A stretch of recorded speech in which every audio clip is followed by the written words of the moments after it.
Boleh ke 1 gram jadi 1 kilogram sekiranya sudah terkumpul 1,000 keping? Baik, untuk urus niaga emas, Public Gold tidak membenarkan customer untuk menukar jenis emas kerana emas adalah salah satu dari barangan ribawi yang mana urus niaga secara terein adalah haram. Walaupun gram emas adalah sama, tapi kos pembuatan gold bar 1 gram dan 1 kilogram jauh berbeza. Sebab itu dalam Islam, kita tidak dibenarkan menukar barangan ribawi apabila terdapat perbezaan nilai. Jika anda ingin tukarkan saiz emas ini, bermakna anda perlu jual 1,000 keping gold bar 1 gram tersebut dan beli 1 keping gold bar 1 kilogram dengan harga semasa. Jika anda jual 1,000 keping gold bar 1 gram hari ini, anda akan dapat sekitar RM548,000 dengan harga belian semua RM548 per gram. Untuk anda beli 1 keping gold bar 1 kilogram, anda perlu membayar dengan harga jualan RM588,704.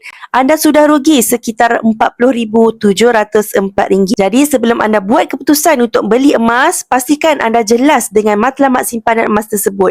Dengan matlamat, anda dapat tentukan saiz emas yang bersesuaian dan membantu anda untuk memaksimumkan keuntungan dalam simpanan. Dengan akaun Gap, anda boleh dapatkan emas bersaiz besar walaupun dengan bajet yang kecil dengan kaedah menabung gram emas sikit-sikit di akaun emas Gap tersebut. Cukup gram dalam akaun, anda boleh arahkan sistem keluarkan emas fizikal untuk anda simpan sendiri. Bagi yang berminat nak mulakan tabungan emas serendah RM100 ataupun nak bermula dengan 1 gram, boleh rujuk pin video di profil, Hana akan bantu dan bimbing sebaiknya.